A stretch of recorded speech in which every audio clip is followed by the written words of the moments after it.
Black Star Network is here. Hold no punches. I'm real revolutionary right now. Support this man, Black Media. He makes sure that our stories are told.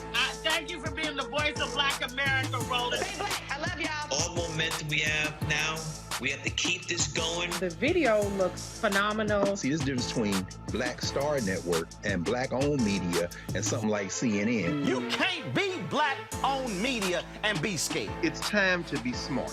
Bring your eyeballs home. You dig?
Today is Friday, December 1st, 2023, coming up on Roland Martin Unfiltered, streaming live on the Black Star Network, broadcasting from St. Croix. Folks, we'll be talking with actor, director, producer, he does it all, Tim Reed.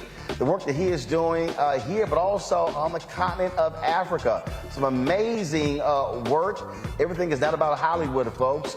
It's a world we're living in, and so he is taking advantage of that, and so we'll chat with him about that. We'll also talk about economics here, research, what's happening with technology. That's right, St. Croix, a critical place in the world when it comes to the internet. You know that, huh? Well, we'll talk about that as well.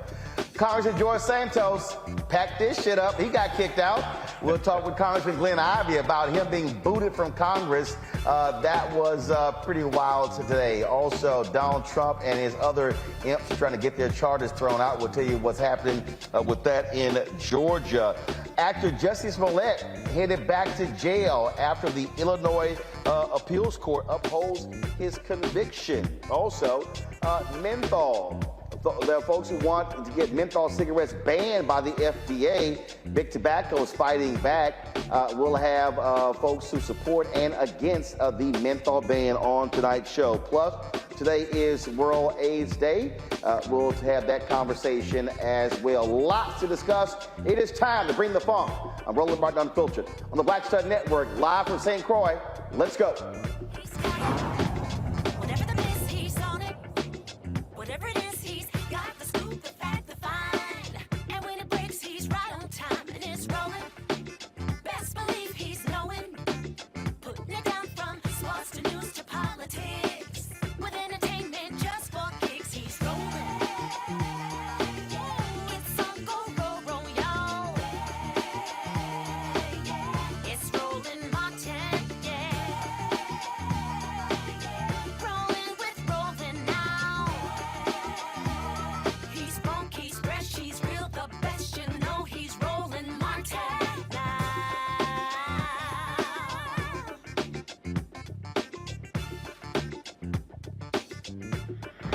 Martin.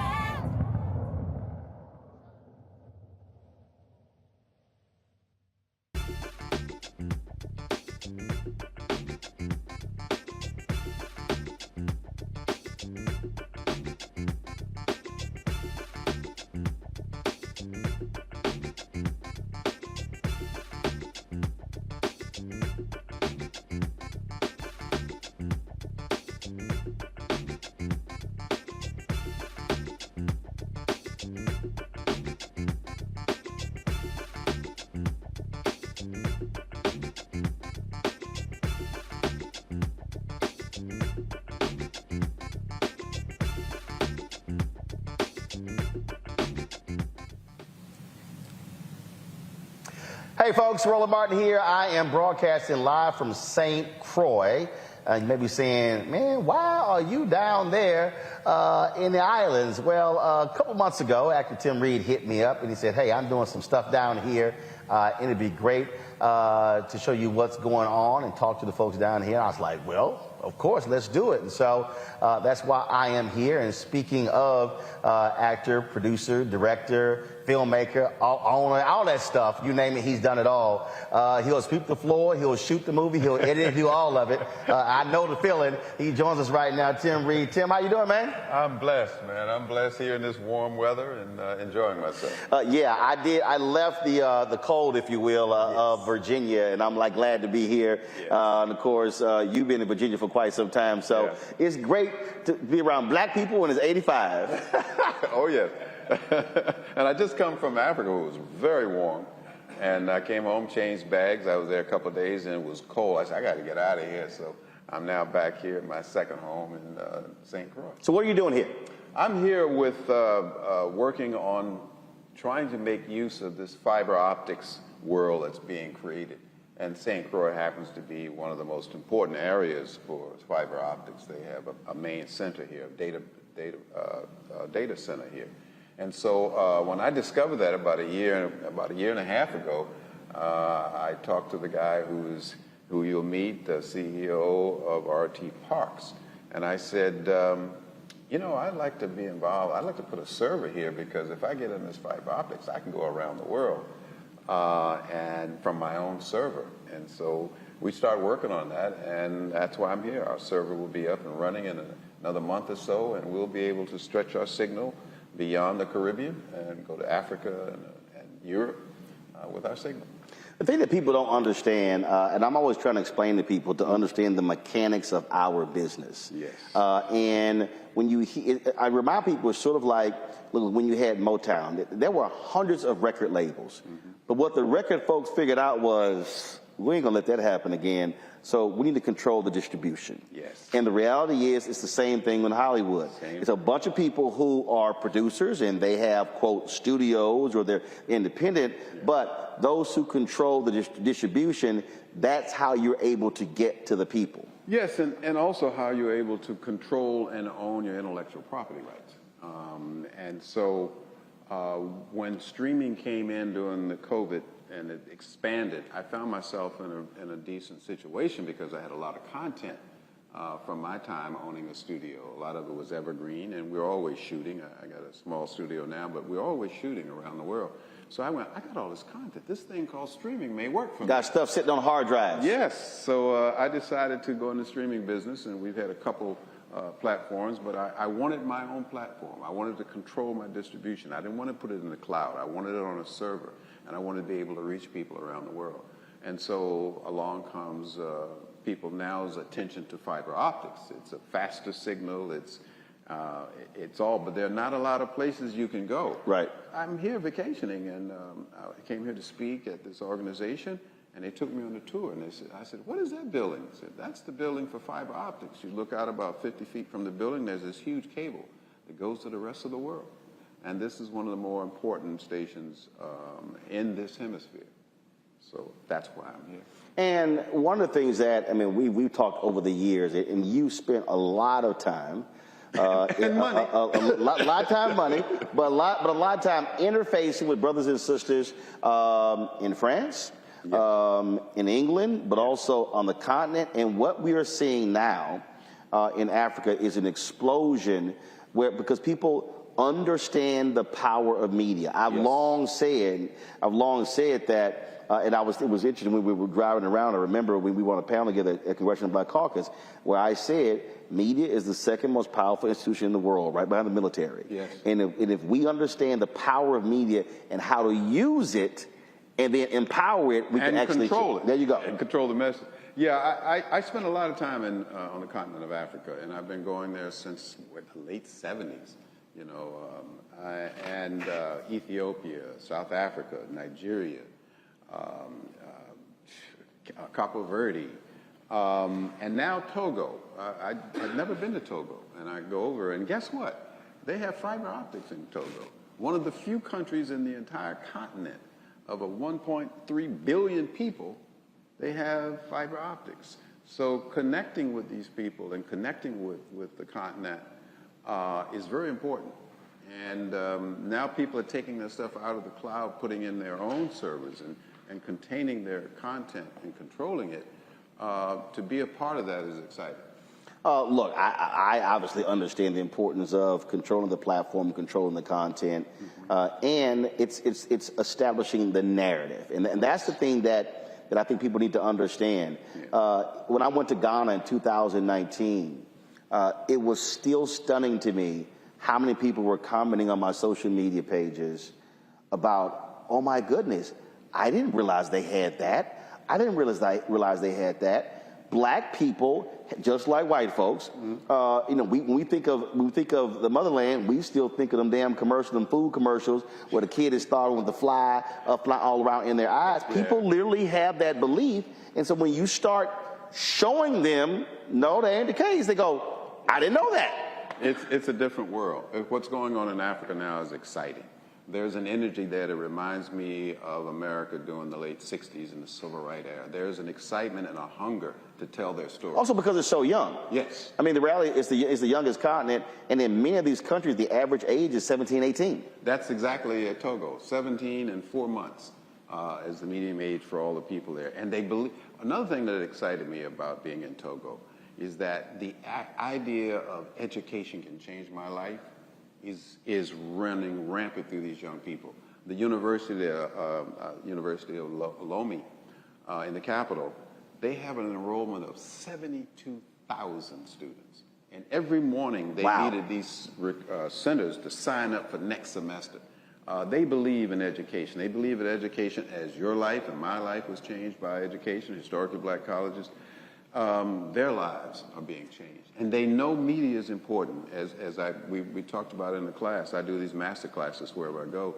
They were talking about it's time for the lion to speak. The hunter has had too much to say. the lion now must speak. And they want to do that. There are more young people, women in particular, going into media production than ever before. There's small studios springing up all over Uganda. 6 or 7 years ago when I was in Nigeria working, doing a master's class, I told them, I said, be careful if you guys don't control your content, because if not, Netflix will be in charge. Well, it happened. Netflix is in charge. You want to see a movie from Nigeria? You don't go to the guy on the blanket selling knockoff Louis Vuittons and oils. You got to go to Netflix.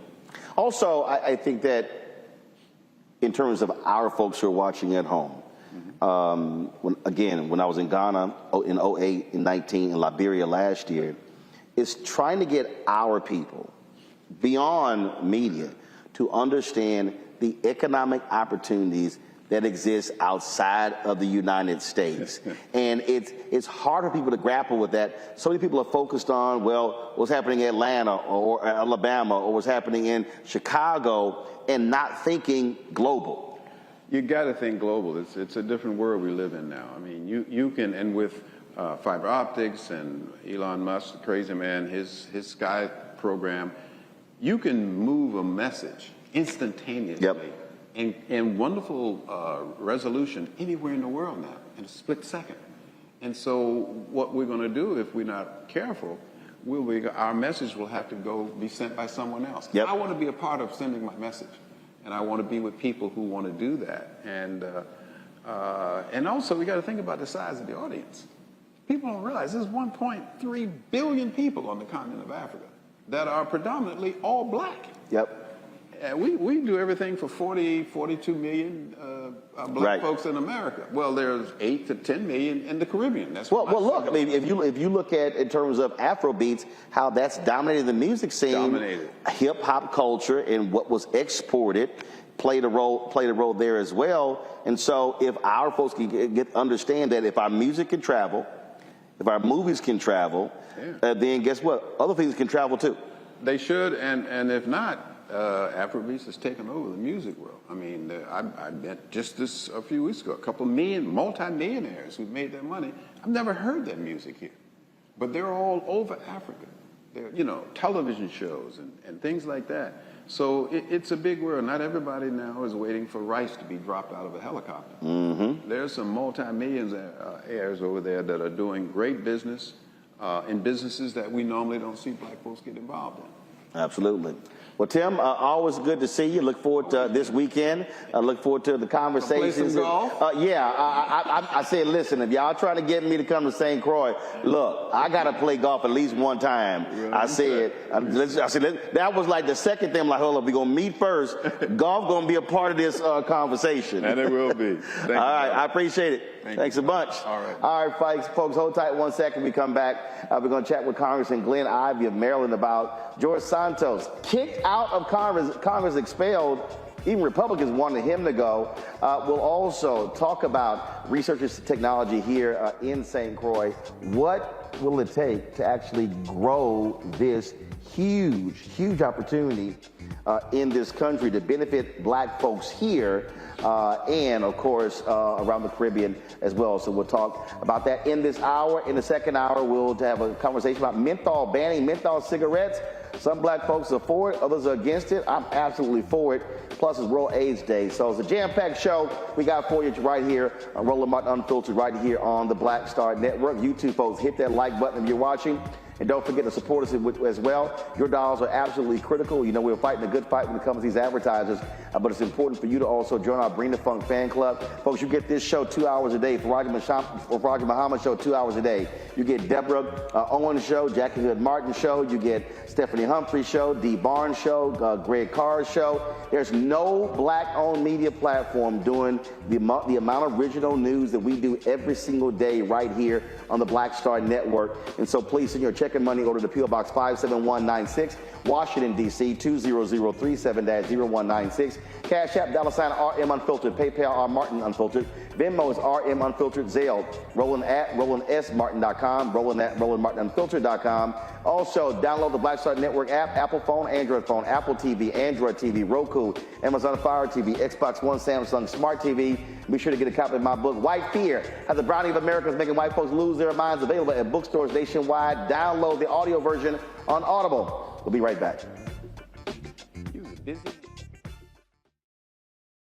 Grow your business or career with Grow with Google's wide range of online courses, digital training, and tools.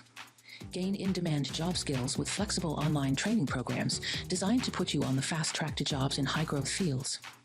No experience is necessary. Learn at your own pace. Complete the online certificate program on your own terms. Stand out to employers, get on a path to in-demand jobs, and connect with top employers who are currently hiring. Take one professional career certificate program or all 6. Earn a Google Career Certificate to prepare for a job in a high-growth field like data analytics, project management, UX design, cybersecurity, and more.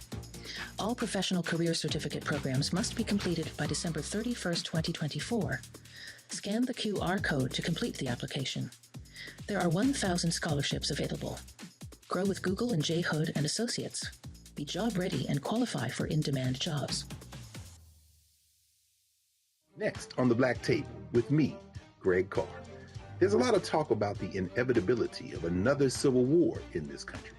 But on our next show, we'll talk to a noted author and scholar who says we're actually in the middle of one right now. In fact, Steve Phillips says the first one that started back in 1861, well, it never ended. People carrying the Confederate flag, wearing sweatshirts saying MAGA Civil War, January 6, 2021, stormed the U.S. Capitol, hunted down the country's elected officials, built a gallows for the Vice President of the United States, and to block the peaceful transfer of power within this country. On the next Black Table, here on the Black Star Network.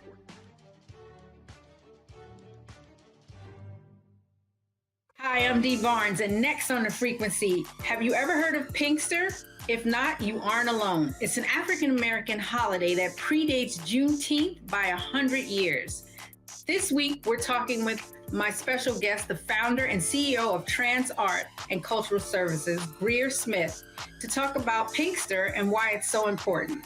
Those exhibitions really got the most play because we don't know about this. Other people have been telling our stories for so long. When we have the opportunity to find people that tell our stories, it's an easy sell. A fascinating conversation about Black culture on The Frequency with me, Dee Barnes, right here on the Black Star Network.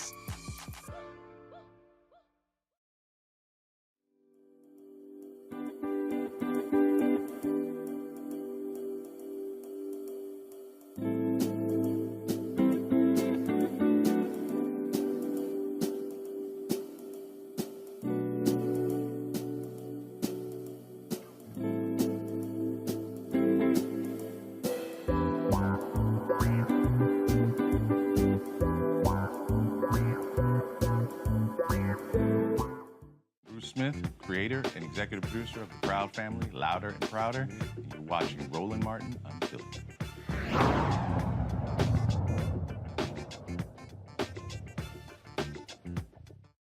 On this vote, the yeas are 311, the nays are 114, with 2 recorded as present. 2/3 voting in the affirmative, the resolution is adopted, and a motion to reconsider is laid upon the table. The clerk will notify the governor of the state of New York of the action of the House. Under Clause 5D of Rule 20, the chair announces to the House that in light of the expulsion of the gentleman from New York, Mr. Santos, the whole number of the House is now 434.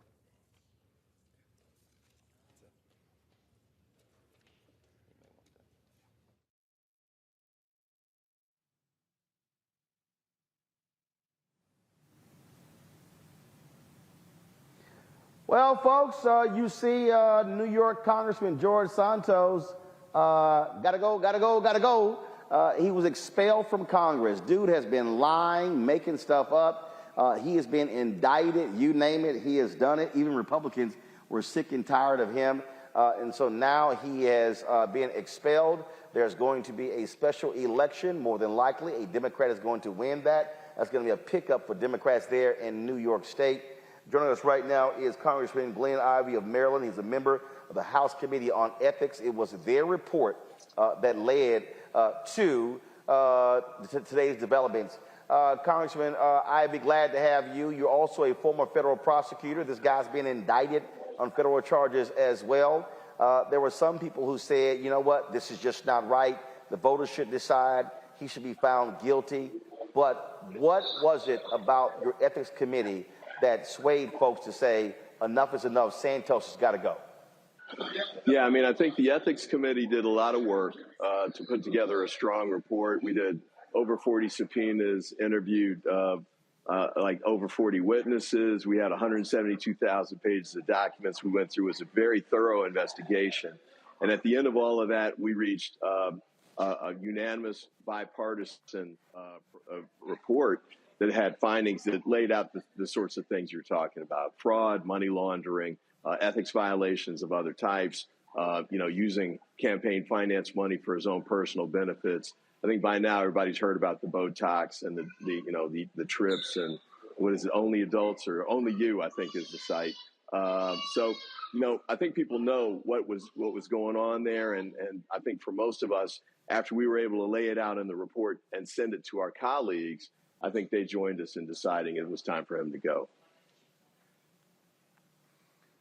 Even one of the Republicans said that he and his mother actually had their credit card. Money was taken off of their credit card by the Santos campaign. And he was like, I'm sorry, y'all may not want this guy to go, but he got to go. I think it was Congressman Max Miller. Yeah, it's nothing like personal experience to help people get religion. And I think that was one of those things. And apparently he sent an email around to his Republican colleagues to let them know. And I think he did that after, because, the speaker came out and said he was going to vote against expulsion. And the number 2 in the House, Scalise, did as well.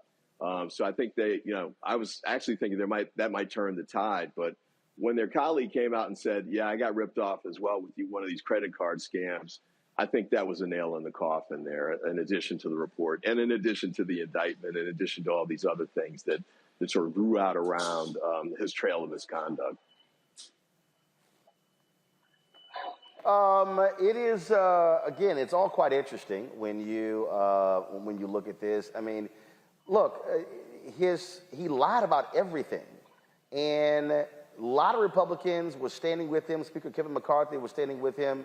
But this ethics report, look, when this dropped, that's really where the tide turned. What do you say, though, to the people who say it's unfair, if you will, to expel someone? It really needs to rise to a level where someone is convicted first. Well, the Constitution's very clear. To expel, you need a 2/3 votes of the members of the House. There's no requirement for anybody to be even charged with a crime, much less convicted of one. And here, in addition to all the evidence about the criminal misconduct and the ethical misconduct, we gave him a chance to come in and give an explanation for, the $500,000 that disappeared and, all of the money that was taken and misused and ended up in his personal accounts. He declined to do so, even though he did dozens of interviews, even though he did a floor statement, even though he did a press conference on the morning of the vote this morning about, what he was going to say with respect to, his criticism of his colleagues. But he never addressed any of the misconduct. He never gave a plausible explanation for what we found in the report. And I think for a lot of people, that was the death knell. You had all this evidence, overwhelming evidence of misconduct on the one hand, and he had a microphone in his hand and used it, but never to explain what he had done or why what he had done was legal or appropriate. I've got a panel here joining me with me. I'm sure they have some questions for you with regards to this. It's obviously huge news. It is not often that a member of Congress is actually expelled. Michael Imhotep is host of the African History Network show, Detroit Kelevithea, communication strategist out of Washington, D.C. Michael, you go first. Representative Glenn Ivey, thank you so much for your work in shedding light on these falsehoods.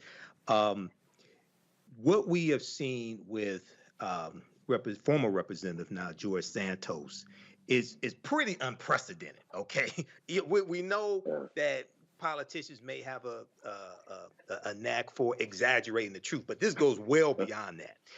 What do going into the 2024 presidential election and seeing the consequences of having the wrong people in public office? We look at the kangaroo caucus with the Republicans can't govern properly in the House of Representatives. How do you think the expulsion of George Santos and exposing these lies, how do you think that will help frame the 2024 presidential election, as well as House and Senate elections, and show people what happens when the wrong people get into office? Yeah, it's a great question. I mean, I think one of the things that we should carry away from this is that we really need to vet candidates more carefully because a lot of this stuff was right at the surface. And I think a local newspaper found it first, but it was after he'd been elected.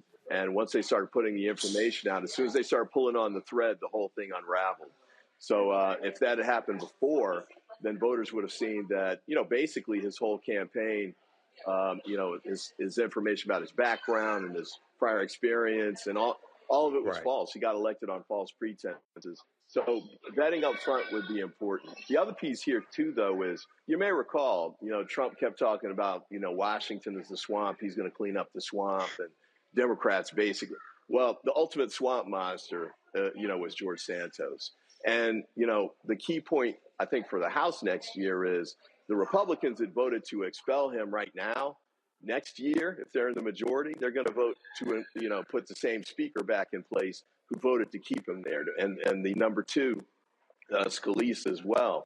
So if they're concerned about what they saw with Santos, it's time to move off of that party and make sure we have ethical people put in place who are going to fight against this sort of thing. And then the other part I'll say here is the New York races. One of the reasons we lost the House, we being the Democrats, was because we lost, 5 seats or so around the New York City area that really should have been Democratic pickups. Biden won those by significant percentages. I think this is going to help us pick up those seats. In fact, one of the reasons that those Republican congressmen led the push to get Santos out is because they were feeling the heat and they wanted to try and get him off the stage and move him away.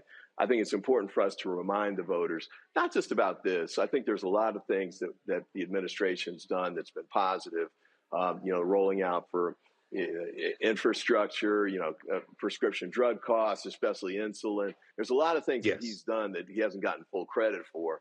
But we need to remind them that George Santos is a product of the Republican Party. And the bigger version of that is Donald Trump.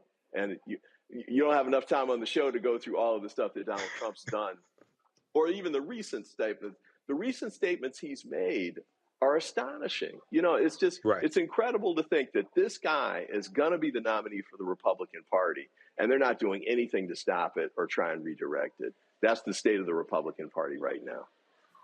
All right. Thank you. Kelly. Hi, Congressman. One of the things that I noticed in reading articles about this today was the fact that Speaker Johnson or Majority Speaker Johnson talked about how this would set bad precedent because there hasn't been a full criminal investigation, et cetera, et cetera. Can you talk about that in the sense of this is really a place of work and you don't have to have a criminal investigation necessarily to be fired from your place of employment if you decide to break ethics violations within your place of employment? I feel like the Republican Party and the powers that be like to move the goalposts as far as what the standard is, so long as that they're in power. So can you speak on that, please? Absolutely. I think it's a great point. Wherever you work, if you get caught stealing, except Congress, if you get caught stealing, you're gone that day. They're packing you up. And if you're lucky to let you walk out, you may get escorted out. So I think that it's a fair point about that. Additional points on this, though. I mean, some people were saying the voters in New York put him there. They should be the ones to decide. But remember, he got there based on false pretenses. Everything was fraudulent about his campaign, including the finances that he used to pay for some of his campaign events and campaign activities. So, you know, you got to take it with a grain of salt. And by the way, if the voters of New York decide they want him back, they can always put him back in. Remember the Tennessee Three? They got expelled from the Tennessee state legislature, but the voters there saw that it was illegitimate and they put him back in the next election. George Santos isn't coming back. In fact, he knows he's not coming back, and that's why he announced, you know, like it was some big concession that he wasn't going to run for re-election. The voters of New York couldn't wait to get rid of him. And then the other point that I want to make on that front, too, is this was a bipartisan report. It got a unanimous vote, a 2/3 vote, unanimous vote out of the committee, 2/3 vote to expel him from the House. That's a very high bar to reach, and it doesn't happen very often. That's why he's only the 6th in American history. One quick point, though, I know that there were concerns, and I share some of these with the motions to censure. The Republicans have gotten fast and loose with some of those. For example, Adam Schiff, they censured Adam Schiff, but he didn't get anything remotely approaching due process. The censure vote, they penalized him before he even got referred to the Ethics Committee for us to do an investigation. And it was a totally illegitimate piece, too. You know, I defy people to look at all of the scope of what George Santos did here, the breadth of it, the scope of it, the venality of it, and to say they're okay with that, that there's some kind of misunderstanding or that's free speech or legitimate conduct. Nobody says that. Matter of fact, George Santos didn't even say that. So I understand people have concerns about due process, but yeah, due process, 6 ways to Sunday on this. And I think the outcome is the right one. You had to be held accountable. All right. Congressman Glenn Ivey, I appreciate it. Thanks a lot. Thank you. Have a good one. All right. Folks, y'all know they don't play this here. Let me play this here. I just saw this video here. This is a video of them literally changing the locks on George Santos's office in Congress. And we already know he's nuts as well. Do y'all realize he sent out a statement? Check this out, y'all. He sent out a statement that this is what it said. George Santos, I was not expelled today. I thank my colleagues for standing by me. I look forward to being back at my desk on Monday morning. Have a fun weekend, everybody. Okay. Sure, dude. That ain't going to happen. But look, the guy has lied about a whole lot. And I think what you're seeing is even Republicans saying, look, you got to go. And it's greatly reduced their majority. And remember, you got an Ohio congressman who just accepted the job as a president of Youngstown State University. That drops it even further. And so they are going to be hanging on by a thread to a very slim majority there in the House. So they cannot lose any more defections. And so we'll see what happens next. All right, folks, got to go to a break. We come back. We're going to talk about research and investment here in St. Croix. What could it mean not only for the people on this island, in this country, but also for the African diaspora? We talk a lot of times about technology in our Tech Talk segment and others, and we really need to be focusing on how do we create and build wealth in the technology space. And so we'll discuss that next, right here on Roland Martin Unfiltered, live from St. Croix on the Black Star Network. Hatred on the streets, a horrific scene, a white nationalist rally that descended into deadly violence. White people are losing their damn minds. As an angry pro-Trump mob storms the U.S. Capitol, we've seen We're about to see the rise of what I call white minority resistance. We have seen white folks in this country who simply cannot tolerate black folks voting. I think what we're seeing is the inevitable result of violent denial. This is part of American history. Every time that people of color have made progress, whether real or symbolic, there has been what Carol Anderson at Emory University calls white rage as a backlash. This is the rise of the Proud Boys and the Boogaloo Boys. America, there's going to be more of this. Here's all the Proud Boys, guys. This country is getting increasingly racist in its behaviors and its attitudes because of the fear of white people. The fear that they're taking our jobs, they're taking our resources, they're taking our women. This is white fear.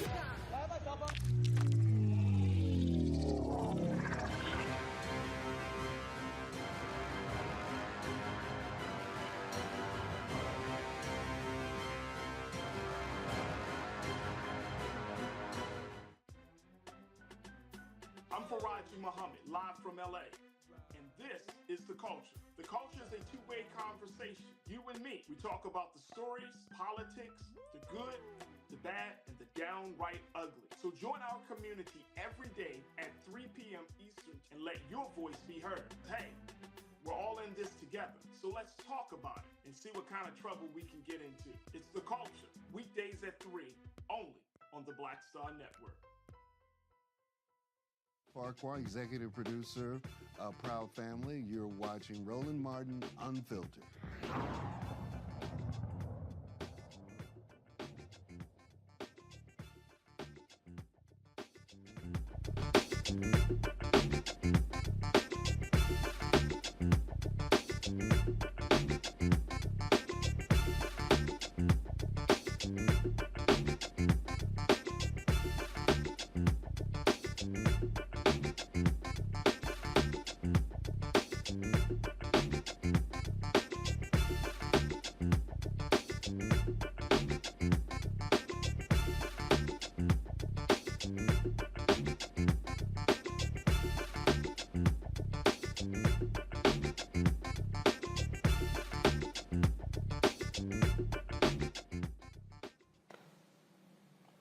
All right, folks, welcome back to Roland Martin Unfiltered right here on the Black Star Network. You know what? We should have had us play our Tech Talk stinger.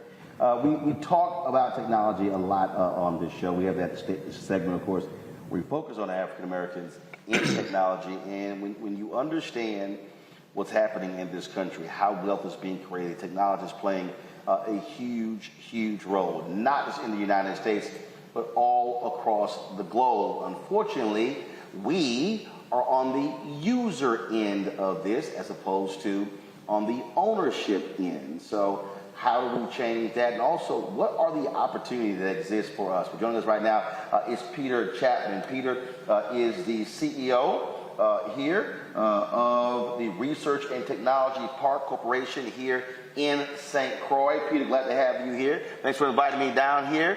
So what exactly is this? Gotcha. Roland, first of all, thank you for setting up here, and thank you for joining us this weekend.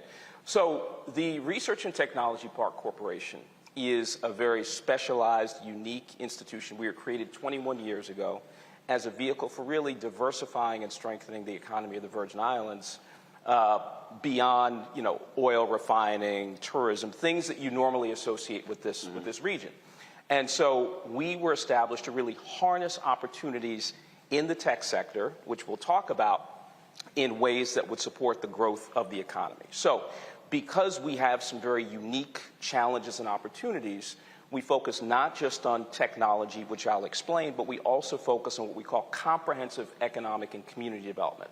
So, for example, we provide services to early-stage entrepreneurs, right, including Black and brown entrepreneurs, right, to help them get traction in the tech sector. Only here or all over? In the region, in the U.S. Virgin Islands, which primarily includes St. Thomas, St. Croix, where we are, and St. John. But there are a bunch of smaller islands as well. We also engage in what we call physical redevelopment, community development. We have a project across the street, the first phase of which will be about $50 million that will build new mixed-income housing, office space for businesses, so forth and so on. We also have talent development and talent attraction programs. We have a STEM education program, right, to bridge the divide between the haves and the have-nots in terms of STEM education. So we do a lot beyond the traditional work that you associate with tech-based economic development groups like Y Combinator and institutions like that out in Silicon Valley. So is this government run? Is this private? No, this is what we call in the United States, mainland United States, public-private partnership. So we were established through the very visionary work of some folks at the University of the Virgin Islands 21 years ago. In 2002, there was a substantial investment by the government of the Virgin Islands through the legislature, but we operate independently of the government. So we can do everything that private institutions do, such as taking an equity position in businesses, right? Harnessing private sector capital to do real estate development, so forth and so on. So it's a very unique organization in terms of its structure and its purpose. We also have a 501c3 arm. We provide benefits, tax benefits to companies that are companies that are looking to operate in this territory, bringing certain technologies here. 90% corporate income tax exemption, 90% personal income tax exemption. We are a lending institution. We do a lot of different things that private for-profit entities do, but we are a mission-based organization. We have to make money, but we also have to make an impact on the local and regional economy. How has that gone in terms of what has been the successes and how have you been able to have a positive impact economically on the folks here? Good question. So when I got here 5.5 years ago and built a high-performing team, we only had about 28 companies in our portfolio. We're now up to well beyond 100 companies. I think the number is 105, 106. So we are impacting the economy through the work of those companies that generate jobs, that invest in the community, so forth and so on. We impact the community through the money that we are able to invest in the University of the Virgin Islands, which is an HBCU. A lot of people don't think about it that way, but it is an HBCU, and it's really an anchor institution here, Roland, which generates a significant amount of the talent that comes out and works in the tech sector and in other sectors. So through the money that we make through our private ventures, we were able to invest $3 million in the university last year. Over the last 5 years, we've invested $12 million in them. So that's another way that we have a very tangible, appreciable impact on the economy and institutions here. We hope to get our big real estate project off the ground in a few months. We've had a little hiccup there. We have a tremendous need for housing across the economic spectrum. And so that will add additional residential units for low, moderate income people, market rate people. We need more office space for tech and knowledge-based enterprises so that they can grow and scale. And so that project will also serve that need in the form of a 20,000 square foot research and development facility. I should also point out that as a non-traditional tech sector focused organization, we also focus on areas like sustainable agriculture. We import, unfortunately, 90% of our food product, which is not a good thing. And so to ease 90% into the Virgin Islands. 90% into the Virgin Islands, which contributes to food being extremely expensive, which is a burden for many folks here. So the average, household income is about $38,000, $40,000. Here, the unemployment rate, the labor force participation rate is 49%. The poverty rate is 23%. So we tell it like it is, right? And we are focused on improving those conditions, addressing those conditions head on as we help companies grow and scale. Now, when we talk about the future, you talked about that real estate development. I get housing as well. Do you have the labor force here that's ready for the future? We have. It depends on the companies, right? If you have a company, right, a cybersecurity company, right, that has limited needs in terms of the number of people that they require, 10, 15, 20, we can generally fill those staffing needs with people that we have in the territory. If you're talking about a larger employer that is employing 50, 100, right, 250 people, then we have to expand, right, what we call our labor shed. And we look at Puerto Rico, we look at the mainland U.S.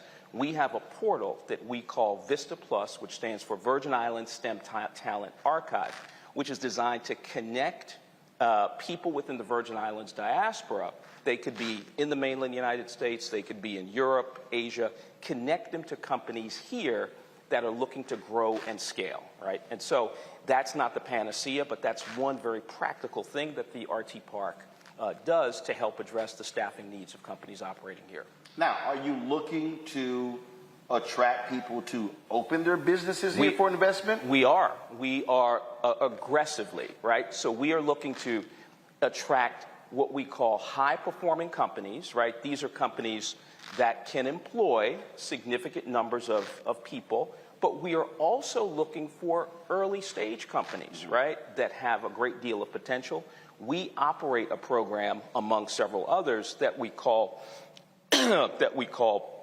our accelerator program. It's called Accelerate Virgin Islands. It's modeled heavily on Y Combinator in Silicon Valley. The architect of that program is a graduate of Y Combinator, and that program attracts applicants literally from all over the world, right? So we provide them with intensive technical assistance and funding to help grow and scale their businesses, and the expectation is that they will at least locate part of their business in the Virgin Islands. So when we look at data from Brookings, Urban Institute, places like that, we see that roughly 90% of economic impact in any region comes from expanding businesses and startups. So that's why that robust startup program is critical to us. In fact, you'll be interested in knowing that one of our potential unicorns is actually run by a young brother from Houston. He has a company called Grind, which is an automatic rebounding machine. I know you're a sports fan as well. So this is a product that's made for the consumer market as opposed to just institutions. So he was nurtured right here at the RT Park. He was on Shark Tank a few years ago.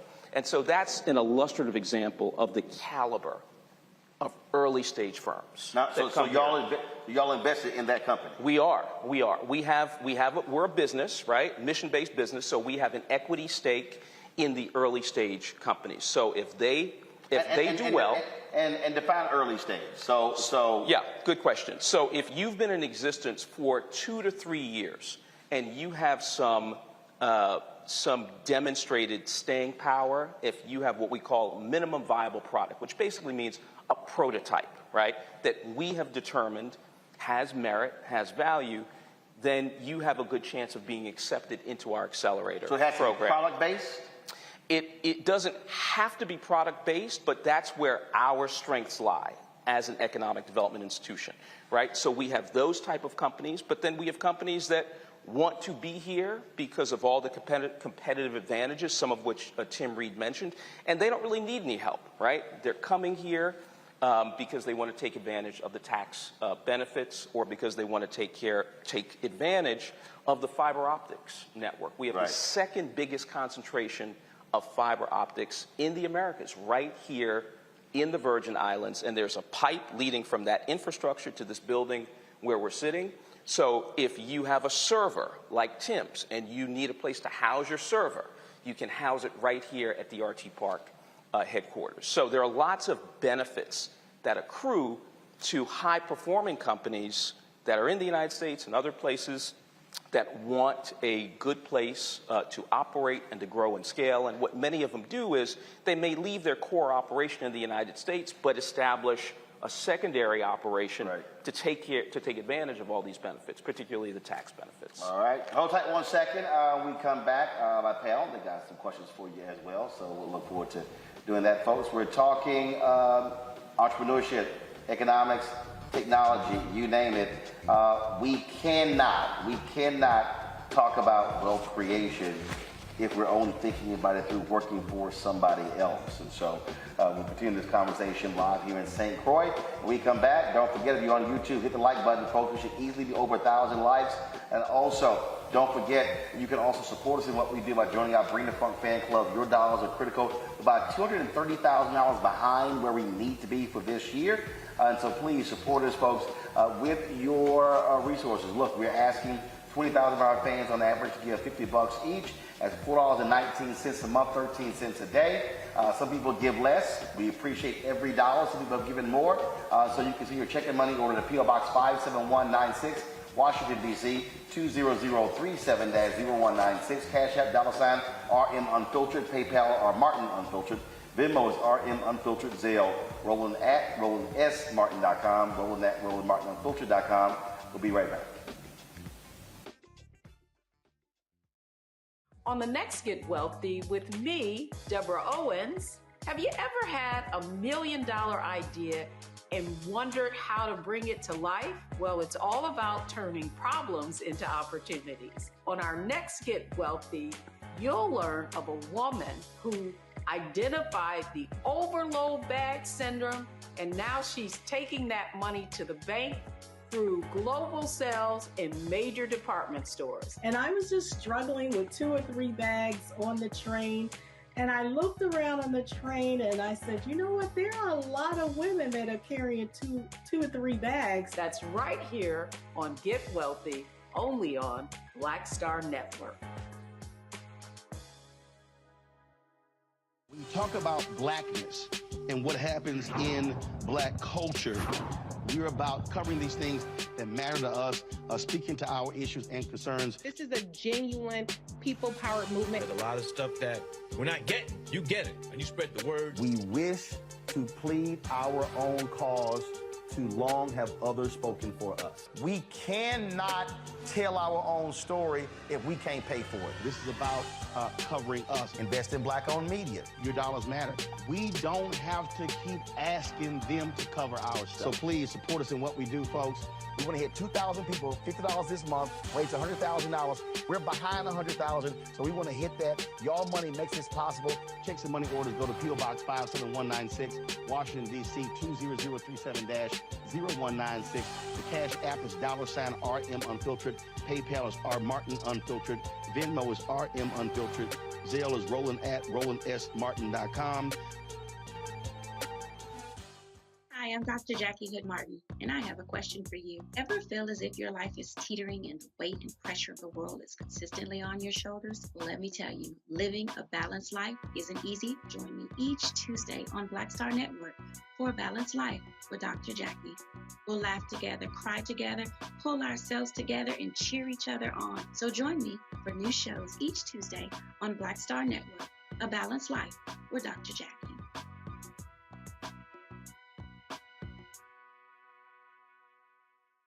Next on the Black Tape with me, Greg Carr. There's a lot of talk about the inevitability of another civil war in this country.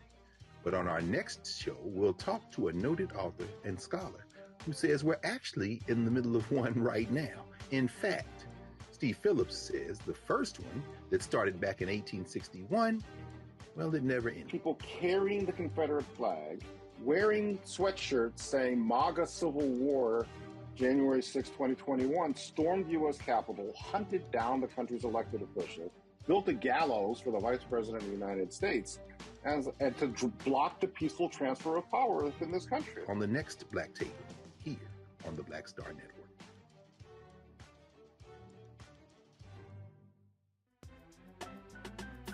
I'm Faraji Muhammad, live from LA. And this is The Culture. The Culture is a two-way conversation. You and me. We talk about the stories, politics, the good, the bad, and the downright ugly. So join our community every day at 3 p.m. Eastern and let your voice be heard. Hey, we're all in this together. So let's talk about it and see what kind of trouble we can get into. It's The Culture, weekdays at 3, only on the Black Star Network.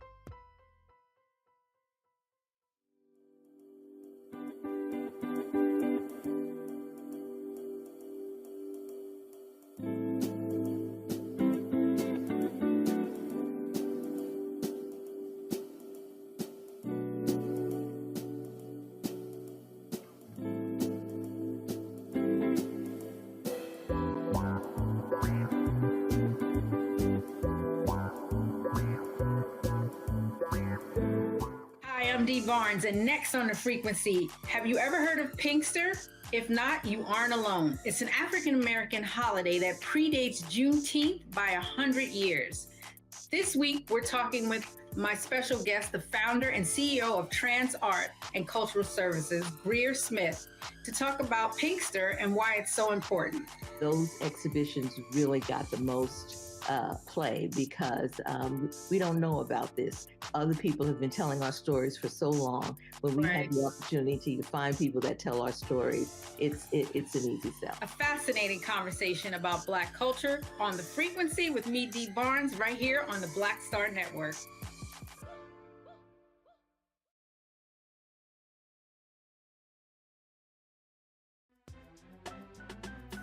I'm Faraji Muhammad, live from LA.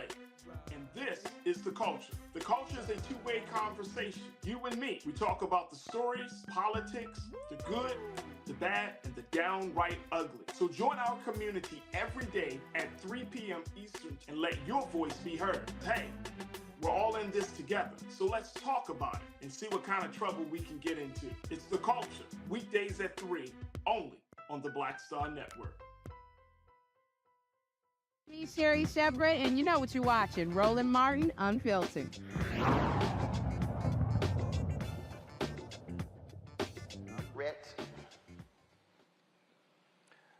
All right, folks, welcome back to Roland Martin Unfiltered on the Black Star Network here in St. Croix, talking with Peter Chapman. He's the CEO of this research park here. Panel, let's go. Michael Imhotep, what's your question for Peter? Hello, Peter. Hey, thanks for this conversation.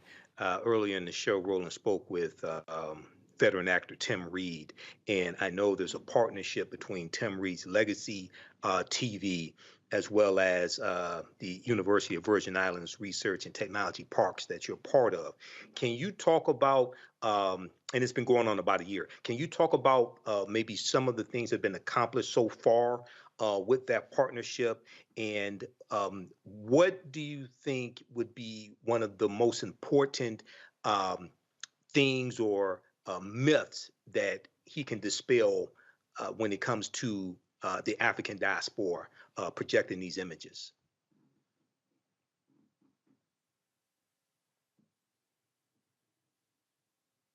Michael, ask the question again. Okay. Earlier in the show, Roland spoke with veteran actor Tim Reed about his Legacy TV, and I know there's a partnership between Legacy TV as well as University of Virgin Islands Research and Technology Parks that you're part of. Can you talk about what has maybe happened, some significant things that have happened in the past year in that partnership, and what would be one of the most important things dealing with projecting the African diaspora that you would want to come from this partnership when it comes to media?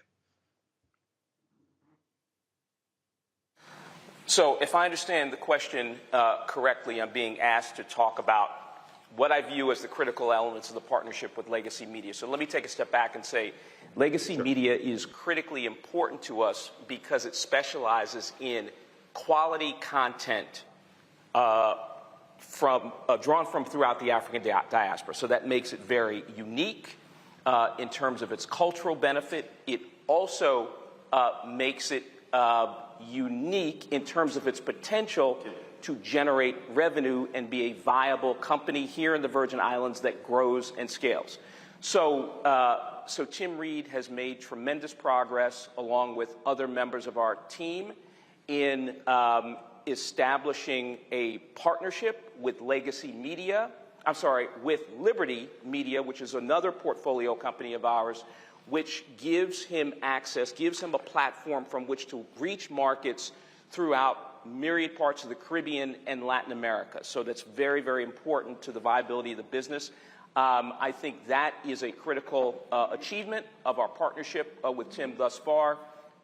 We are in the process of helping Tim establish his server here in the building. That's a technical issue, but that will position him to continue to do good things in this market. So hope that makes sense to you. All right, thank you. All right, Kelly, your question. Sure. So I heard a lot in the conversation regarding major companies and incentives for them to come to the island to promote, economic growth, wealth, et cetera. Do you have any similar incentives for smaller businesses, minority-owned businesses, both indigenous to the island and indigenous to stateside? We do. So those incentives that I talked about, those are not peculiar to quote unquote larger or hyper mature businesses, right? So if you are a smaller business, right, that let's say is generating $400,000, $500,000 a year in revenue, right? So it's all about the numbers, right? You could be a viable candidate for our tax benefit program, our tax incentive program, which would give you all of the benefits of the, of the larger, higher revenue generating companies. Thank you. Does that answer your question, Kelly? It does. Thank you. Michael, Kelly, you have another question before we go? Yeah, very quickly.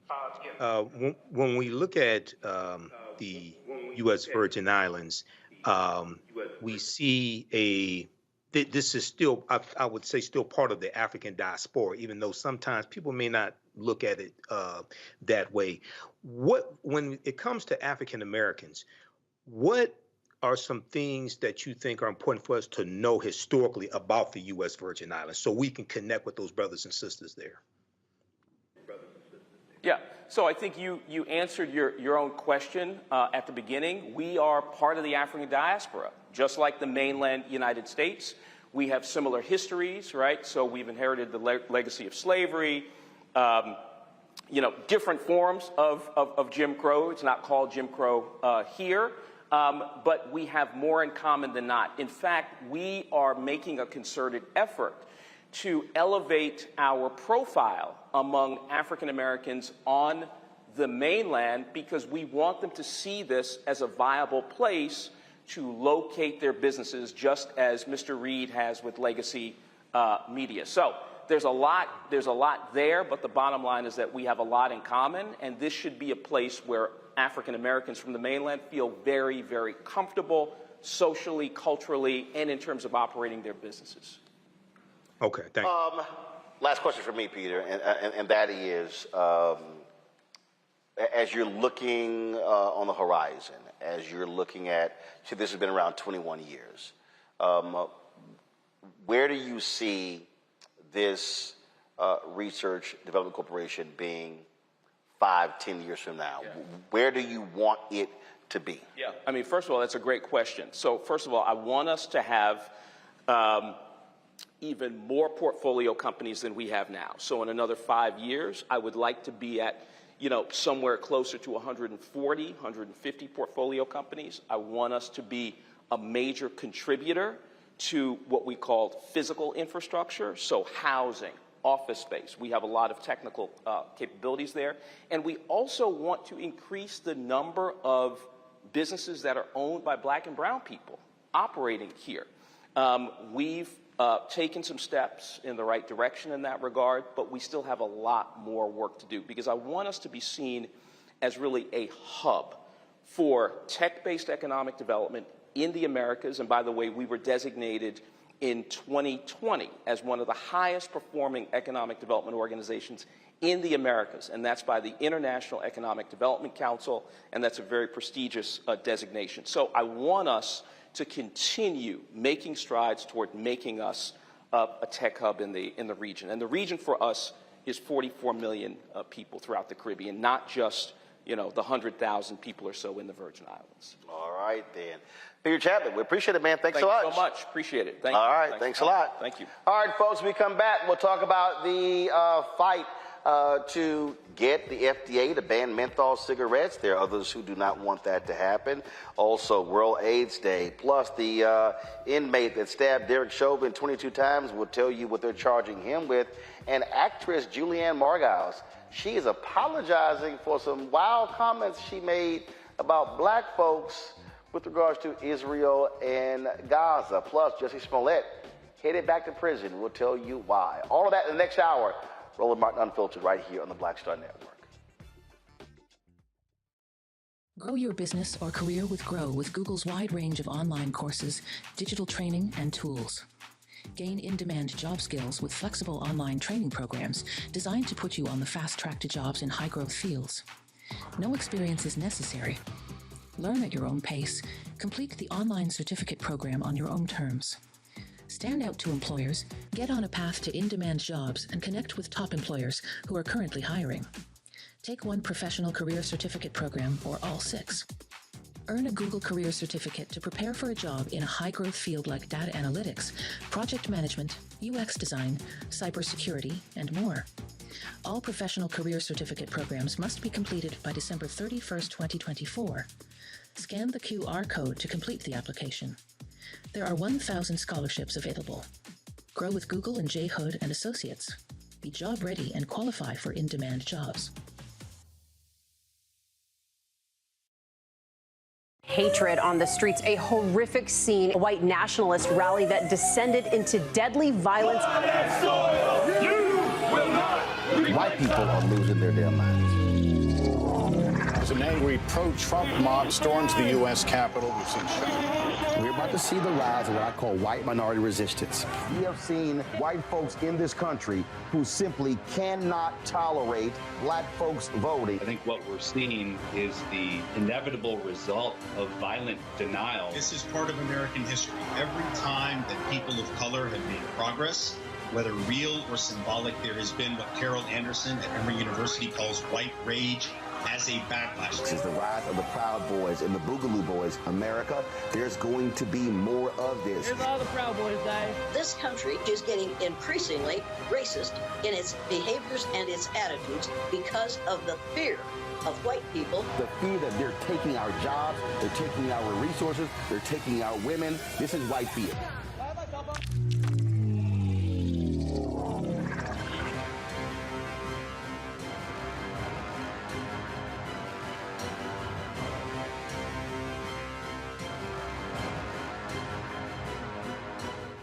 I'm Dee Barnes, and next on the frequency, have you ever heard of Pinkster? If not, you aren't alone. It's an African-American holiday that predates Juneteenth by 100 years.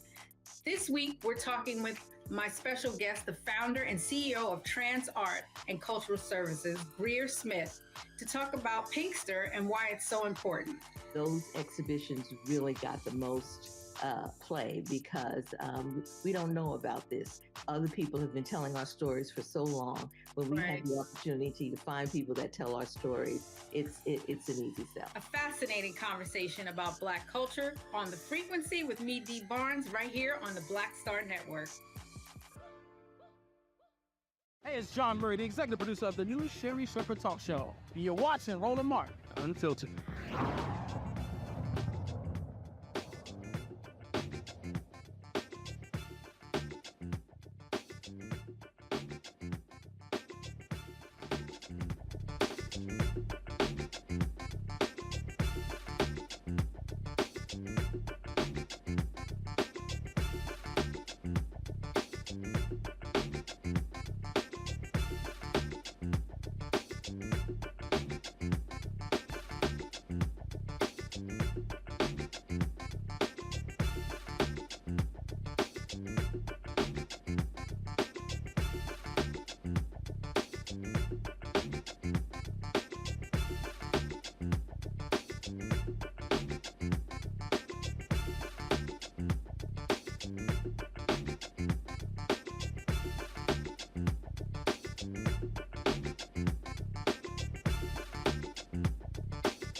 Roland Martin Unfiltered right here on the Black Star Network.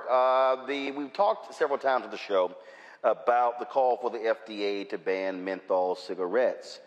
African Americans have a high propensity to smoke menthol cigarettes than anyone else. We have been participants with the effort to get the FDA to do that, but you also, of course, you have Big Tobacco, who is flexing their muscles, and they are also saying, folks are saying that, well, it actually should not happen. Got a couple of people here joining us right now to discuss this here. First and foremost, Carol Magruder. She's the co-founder and co-chair of the African American Tobacco Control Leadership Council. We have retired NYPD Deputy Inspector Corey Pegues, who opposes the ban. Glad to have both of you here. First off, I'll start with you, Corey. I've heard different folks with different folks with law enforcement suggest this is going to have a negative impact on African Americans, criminal prosecution. We saw Senator Tom Cotton talk about how this is going to create an opportunity for the cartels to target black folks. How? Well, all you really have to do is look at 1993, the World Trade bombing. It was funded, on tobacco. That's you can just look that up. So what we're talking about, me being a 21-year law enforcement executive, I understand that there will be unintended consequences in the form of this will be the new stop and frisk. Police officers don't know the difference between a menthol cigarette and a non-menthol cigarette, but it will be a precursor for them to engage. And when you look at YouTube, all over Twitter now, you see what the young people are doing with the police. When we was younger, the police told you to get off the corner, you got off the corner. Now it's engagement, and this engagement can lead to devastating consequences, such as 3 people that died at the hands of police with a menthol cigarette. Sandra Bland refused to put her cigarette out. Her Newport in Dallas, Texas, allegedly hung herself. Eric Garner was allegedly selling Lucy cigarettes, menthol Newport cigarettes. He was choked out by the police. And George Floyd was allegedly buying Newport menthol cigarettes with a counterfeit $50 bill. And we only know about those things. Corey, hold on 1 second. Corey, 1 second. First of all, I deal with facts. And so let me unpack those. Out of the 3 that you're talking about, the only one where there was a direct correlation between so-called loose cigarettes and police interaction was Eric Garner. That was the only one. Sandra Bland took place. No, Corey. I'm stating facts. Sandra Bland took place in Prairie View, Texas, with a Texas Department of Public Safety trooper. She was smoking. The officer told her to put the cigarette out. She said then why she opposed that. When he then ordered her out of the car, he then said he gave a lawful command, and she was arrested not because of her cigarette, because she disobeyed the lawful order to get out of the car. The dash cam video after she was arrested showed the officer on the radio with his supervisor trying to determine what she should be charged with. As it relates to George Floyd, again, the initial reporting was not about him trying to buy cigarettes. What they said was that he was allegedly using a counterfeit money to purchase. So it wasn't like the cops were called because of the cigarettes. It was because allegedly he was trying to use counterfeit money. Those are the facts. I like how you unpack that, but you still missing the point that there was a menthol piece to all 3 of those. Well, kind of a big deal in NYPD.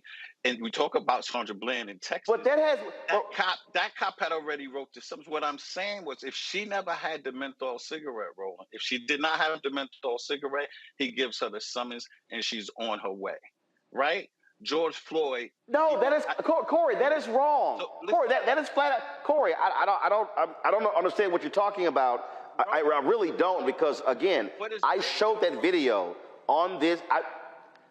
Follow me here, Corey. I showed that video numerous times. I know that video by heart. I've been to Prairie View, Texas. I stopped at the point where she was actually stopped at. I've talked to her mother. Sandra Bland, I actually met her. And so what you're talking about, again, a ban on menthol cigarettes has no impact in this here. Carol, please step in here, because I want to bring you in here as well. Because again, we're talking about this, and I'm still trying to, again, figure out the correlation there. Carol Magruder, go ahead. Well, I welcome this conversation because we rarely get to be in the same space with the detractors who are trying to prevent us from taking off of the U.S. market the #1 killer and targeter of Black men and Black people, which is the tobacco industry. And so the tobacco industry, they're pulling out all the stops because they feel that our community, that we are their property, And they have had their hooks in our community for so long and killed so many people, and that they do not want to let us go. So I want to correct a few things. The first thing is that the FDA is going to take these products off of the market. So there won't be anything to smuggle because they're going to be gone. And that's what they're fighting for. This is not about the individual. It will not be illegal to have a menthol cigarette. It will not be illegal to smoke a menthol cigarette. It will be illegal for Reynolds American Tobacco, Newport cigarettes, British American Tobacco. It will be illegal for them to distribute these products. That's what the fight is about. And that when President Barack Obama signed the Tobacco Control Act back in 2009, these products the FDA was mandated to do something, and they did not. And our organization, along with Action on Smoking and Health, the American Medical Association, the National Medical Association, our nation's doctors and Black doctors, sued the federal government to make them take this deadly product off the market. And it was only left on because we were a negotiation, and it stayed on. They've been taken off in Canada. They've been taken off in the European Union, which is made up of multiple countries. There was no conversation about what Black people wanted. Black people live all over the world. There was no conversation about Black people want their menthols because those countries have not experienced the racist, pernicious, relentless targeting of our people, including giving these products away to children as young as 9 years old. And they are, in fact, federally adjudicated racketeers. And I find it so interesting that police officers, retired or otherwise, decide to associate themselves with federally adjudicated racketeers. They are the criminals that you should be running from.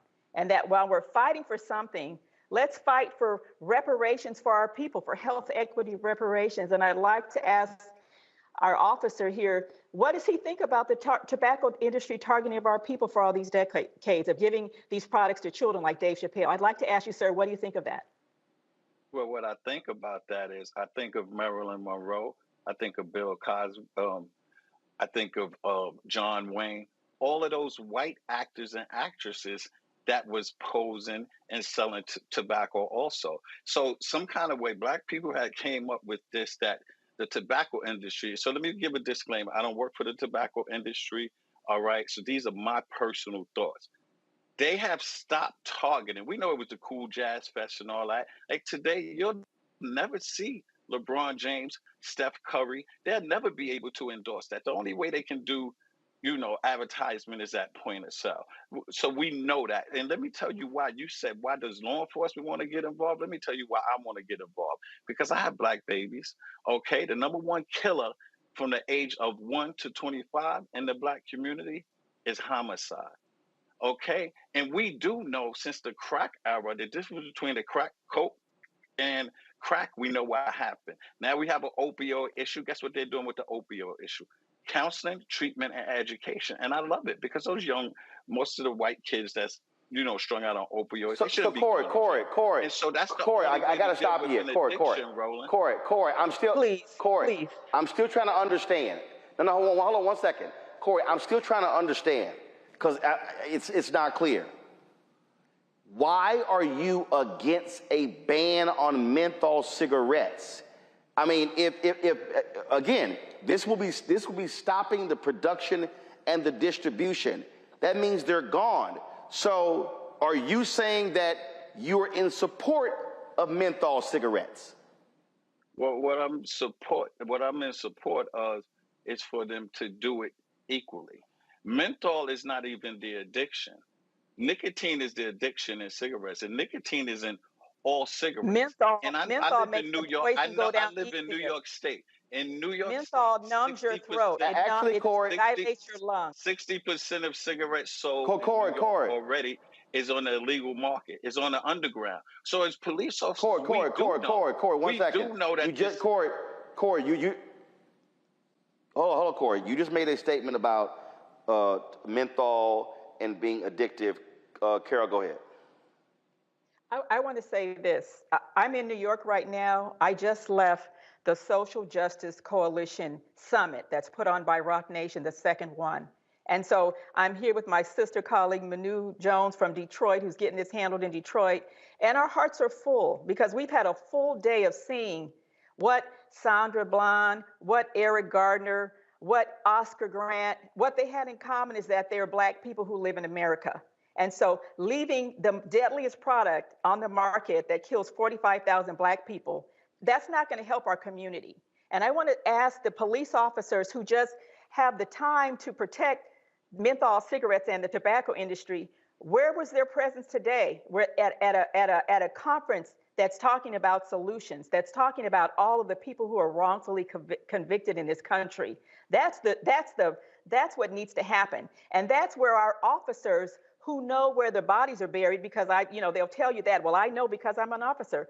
I challenge you, sir, go back and clean up your departments. Go up and really participate in true police reform in this country. Let's get to the surface of the root of this, because Amadou Diallo was standing on his stoop and he was shot 44 times. Oscar Grant got off a BART train in Oakland, California, and he was shot in the back. So these issues are real. I mean, one second.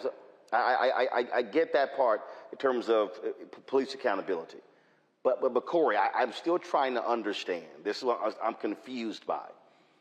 If the FDA bans menthol cigarettes, which we're targeting Black people, the numbers show the percentage of Black people smoking menthols and the percentage of Black people who have been impacted and dying as a result are extremely high. What I'm trying to, so what are you saying, Corey, ban all cigarettes? Or are you saying you don't like them? Okay, but here's my whole point. If you start with menthol, you can move to the next. So are you saying that by banning menthol, somehow that's negative on Black people? I'm literally confused with your argument. Exactly what is it? So the argument is this, Roland. Why ban something for one segment of the community? When you talk about 45,000 people die a year of Black people from menthol, no one gives the numbers of the white people dying from non-menthol cigarettes. So if you're going to do it, when we look at smoking cessation over the last 30 years, it has gone down 63%. Hey, Corey, I give a damn about Black people. Hey, Corey, you know who I care about? Black people. Do you know what I care about Black people? I care about Black wealth. Law enforcement, I give a damn about my people too. Law enforcement executive, I care about all people. So and obviously I care about all. So but I'm gonna start with mine. I'm gonna start with mine. Is I don't want no unintended consequences. I know policing well. And what are the unintended consequences? The unintended consequences is going to be more engagement, Roland. It will be more engagement with the Black and brown community, with young people over smoking these cigarettes. But the illicit market in the underground, all you got to do is look at Chicago. Hold on, let me get this out. Corey, look 1 at second. Chicago. It's so bad. No, Corey, I need to establish facts. Corey, I need to establish facts. Are you saying, and I'm trying to understand, is it your belief that a ban on menthol cigarettes means that they are illegal? When you ban them, that's when the underground is going to explode. But the underground is already exploding. And we talk about a health issue, and I'm on record talking and saying that I don't smoke. Smoking is bad for your health. I know that. The ban is about the manufacturers. It is about Reynolds American. And Reynolds American. About Reynolds American. So listen to what I'm saying. I'm just giving you. It's not about the individual. It is not. I'm only giving you a law enforcement perspective. I can only give you a law enforcement perspective. That's my point. Where I know that the criminal element will make a ton of money, and we will have more shootings in our community. The gangs will start selling all of these unauthorized cigarette, like you said. They won't I be know there the to ban sell. is for the manufacturer, They won't be right? There to the sell. ban is for the Corey, hold on 1 second. Corey, I got to ask you a question. You say they're going to be selling unauthorized cigarettes. How are they selling unauthorized cigarettes when they're not going to be allowed to be manufactured or distributed? Coming in by the busloads. They're coming in by ships now. China and India. The U.S. government is grabbing these. They're grabbing millions of cartons of cigarettes. They're going to be making them, Roland. And if we think, and my main issue is we think we have a health problem now with a regulated cigarette for over 80-something years. Imagine when they ban the cigarettes.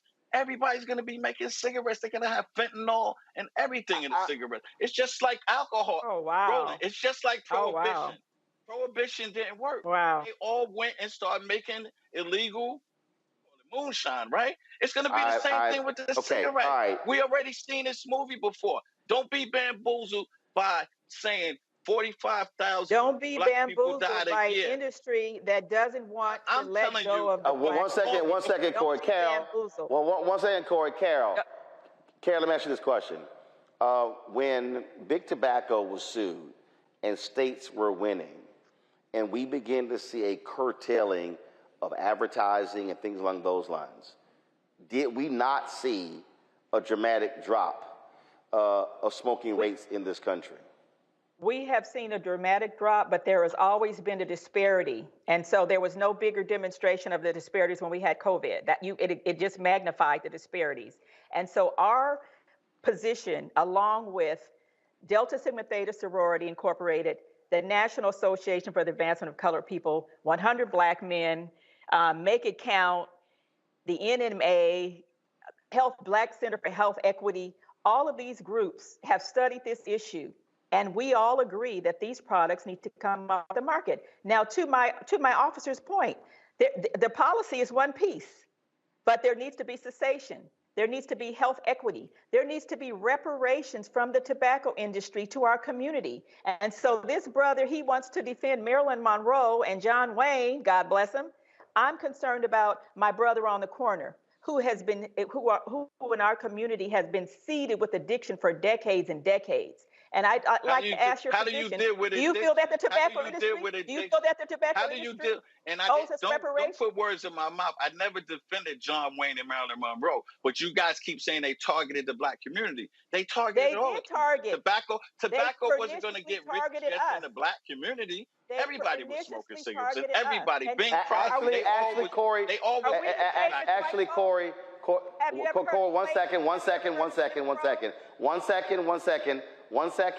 one second.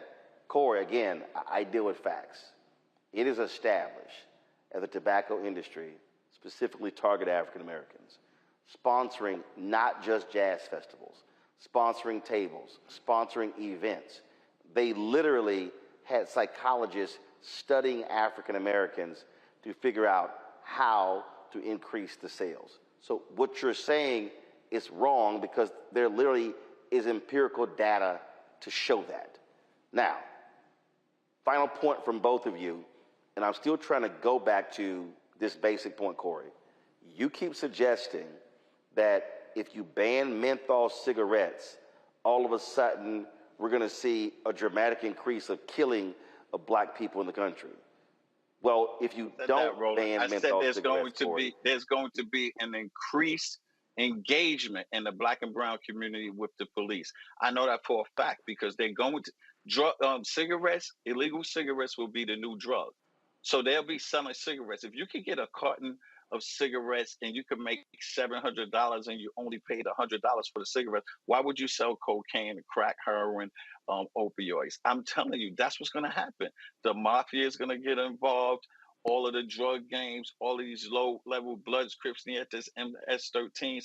I know that's going to happen because they're going to be on the corners in our low socioeconomic neighborhoods selling illegal cigarettes. And listen, the only thing I can say is I hope that they don't ban it. But I really hope and pray if they do ban it, that we don't see this increased engagement in the black and brown community. But you could look at, like in Delaware, there's been 3 cases of people, the police choking people for not smoking on the boardwalk. We got a 12-year-old kid in L.A. that was stopped. They thought he was smoking marijuana. He was smoking a Swisher cigarette. So there's pockets of these crimes already, these engagements already. They're only going to magnify if you have this ban. But again, I appreciate. Carol, final comment.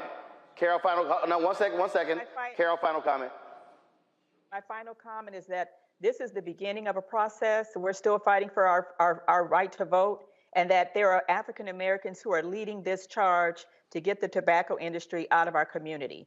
And that is combined with many of the things that people are talking about, with cessation, with dealing with structural racism, with criminal reform, which is why I'm in New York today. And I encourage all the police officers who like to hang out with the federally adjudicated racketeers under RICO. All of these tobacco companies are racketeer-influenced corrupt organizations. The mafia is already doing it, except they're white men with suits on who belong to country clubs.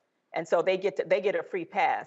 So people not to be afraid, to know that our communities can be healthy, that we will no longer continue to support the biggest wolf, the biggest targeter coming in and seeding the seeds of addiction in our community, generation after generation after generation. The day is over for that. And it's time for people to get on the right side of this issue, to demand that our government support our people and that we get reparations from the tobacco industry for the 1 million Black people who have died in the past 20 years from tobacco-induced diseases. We need reparations. So let's get with that. Let's get with that. All right. The brother won't have to sell cigarettes on the corner if he gets reparations. I got you. We're out of time. I appreciate both of you joining us on today's show. Thank you so very much. We come back. I'm going to chat with my panel. We'll also talk about World AIDS Day as well. You're watching Roland Martin Unfiltered on the Black Star Network.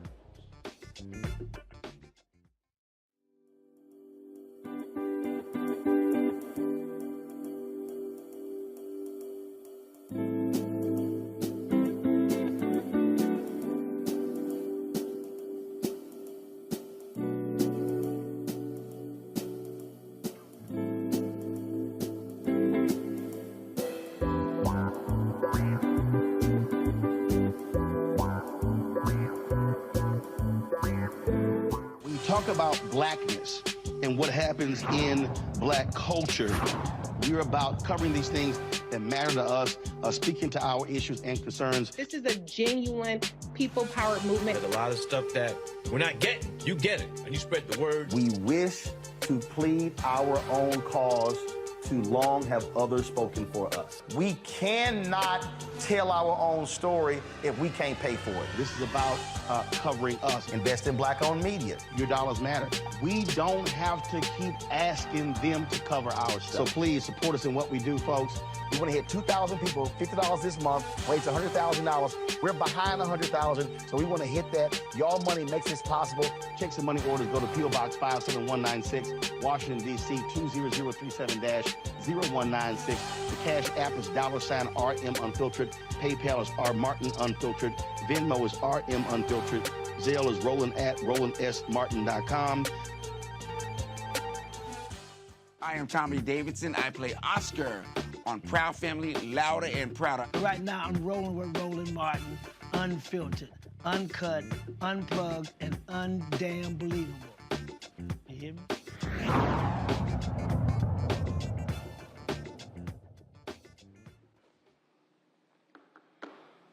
All right, folks, welcome back to Roland Martin Unfiltered. Let me bring in Kelly and Michael. Kelly, first off, what do you make of the comments that Corey was making there, that by banning menthol cigarettes, somehow that's going to lead to this dramatic increase with law enforcement? I think he was trying to make a point that is valid, but he was going about it the wrong way by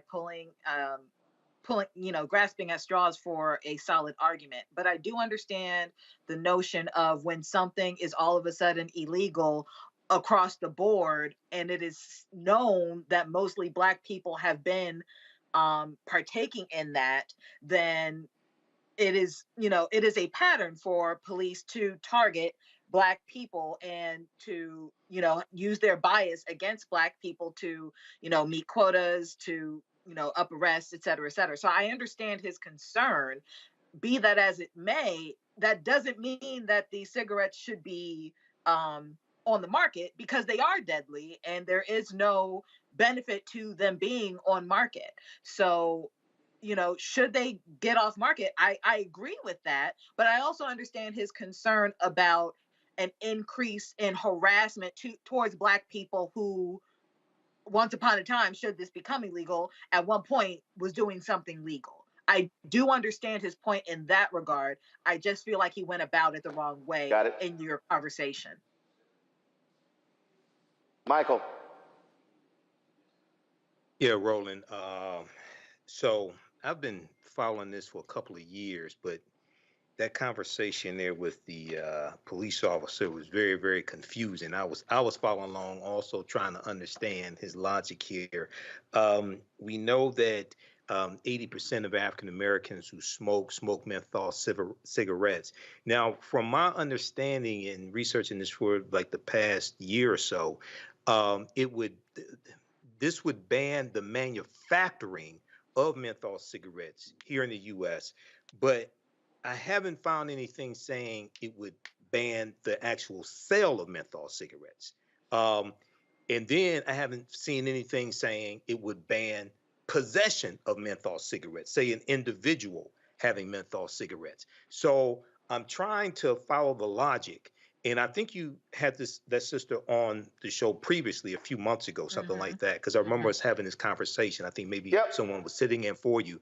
I'm still trying to follow the logic. How do we go from a ban on menthol cigarettes to it increasing the overall engagement and deaths of African Americans at the hands of police officers? Because I haven't seen anything saying possessing menthol cigarettes will be illegal. I'm still trying to find the evidence of all of that.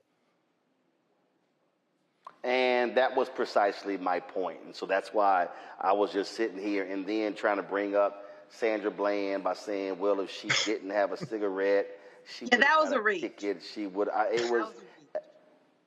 was a big ass reach. So it was like a whole lot of that going, and I was just like, I'm confused. You know, and let's just be real clear. What you do have here, you got big tobacco. They're doing all they can. They do not want to see menthol cigarettes banned. Why? Because they're making billions. Mm-hmm. They're making billions. And you know what's happening? We know for a fact African Americans and how they are used to target African Americans. And I got no problem to say, you know, look, we're with the coalition, tobacco-free kids. We understand what's going on. I despise cigarette smoke. And the bottom line is this here. It's killing our people. It's killing our people. Right. And if we want to say Black Lives Matter, well, then we damn sure better be talking about it when it comes to those who are dying as a result of cigarettes. So I am flat out in support of the FDA banning menthol cigarettes. All right, folks, hold on one second. We'll go to a break. We're going to come back and talk about World AIDS Day. Also, Jussie Smollett headed back to prison. We'll tell you what's up with that as well. You're watching Roland Martin Unfiltered, live from St. Croix, right here on the Black Star Network. On the next Get Wealthy with me, Deborah Owens, have you ever had $1 million idea and wondered how to bring it to life? Well, it's all about turning problems into opportunities. On our next Get Wealthy, you'll learn of a woman who identified the overload bag syndrome, and now she's taking that money to the bank through global sales in major department stores. And I was just struggling with 2 or 3 bags on the train. And I looked around on the train and I said, you know what? There are a lot of women that are carrying two or 3 bags. That's right here on Get Wealthy, only on Black Star Network. Next on the Black Table with me, Greg Carr. There's a lot of talk about the inevitability of another civil war in this country. But on our next show, we'll talk to a noted author and scholar who says we're actually in the middle of one right now. In fact, Steve Phillips says the first one that started back in 1861, well, it never ended. People carrying the Confederate flag, wearing sweatshirts saying MAGA Civil War, January 6, 2021, stormed the U.S. Capitol, hunted down the country's elected officials, built a gallows for the Vice President of the United States, and to block the peaceful transfer of power within this country. On the next Black Table, here on the Black Star Network.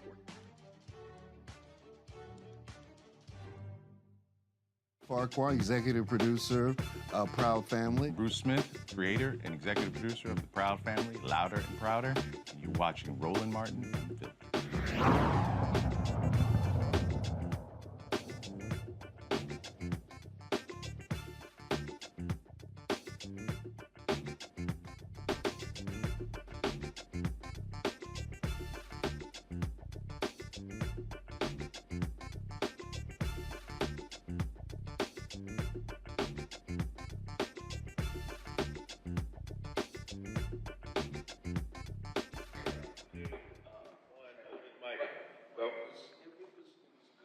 All right, folks, welcome back to Roland Martin Unfiltered right here on the Black Star Network. Today is World AIDS Day, and it doesn't get the attention that it used to. The reality is it still is a significant problem in this country, also in the world, and it still impacts African Americans in a huge way. In 2022, African Americans accounted for 42% of all new HIV diagnoses. Dr. Maya Green is the founder of Onyx Medical Wellness, joins us from Chicago. Glad to have you here. Dr. Green, how has the new drugs that have come on the market, how has that impacted HIV and AIDS in America? Well, thanks for having me, firstly. There are two ways that the new drugs on the market impact the field of HIV tremendously. I just want to say my hope with these newfound innovations is that as the medicine has advanced, and I'm going to talk about that, that providers, healthcare providers, advance our conversations, update our conversations about what HIV is and what it's not. So now we have, for treatment, we have once-a-day pills, but we have once every other month injections, and coming out is a once every 6-month injection that people can take as part of a regimen to treat HIV. But let me also mention the once a day and then once every other month prevention medicine, meaning if you're not living with HIV, there's medicine you can take to prevent getting it. So those are just some of the ways that new medical advances have happened in our field. And my hope is that we move towards advancing the conversation. Well, and one of the things that we also are seeing is on a federal level, you still are seeing how Republicans want to actually make cuts. They try to cut the minority AIDS programming out of the federal budget in order to get a new budget deal. And so here we are seeing African Americans being most impacted, and Republicans want to cut that money that specifically targets Black folks and other minorities. Absolutely. I'm sure you're familiar with the book by Daniel Dawes, The Political Determinants of Health, that mention how these factors play into why historically minoritized communities, specifically the Black community, stays underserved and continually overlooked. So just to give some numbers to what you've already said, African Americans or Black people make up 13% of the population. You've already mentioned that 42% of new infections are among this African American and Black group that only make up 13% of the population. But also, when it comes to prevalence of all the people living with HIV, 40% of them are African American. And let's talk about who dies of HIV or AIDS-related illness, something that doesn't even have to happen nowadays. 43% of deaths from AIDS-related illnesses were among African Americans. And I just want to recall us to, we're only 13% of the population. So yes, the political determinants of health play a big role in this, a huge role. And I'm excited that you're one of the people that are turning equity talk into equity action. Questions from my panel. Kelly, you first.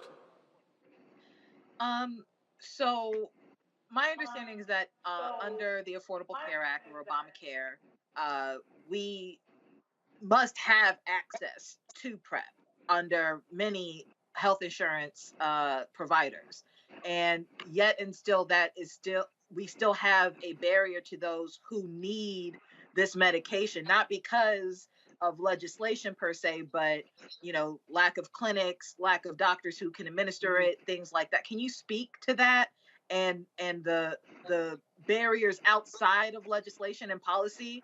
Because it sounds to me that legislation and policy has done its job to an extent outside of Republican interference, of course.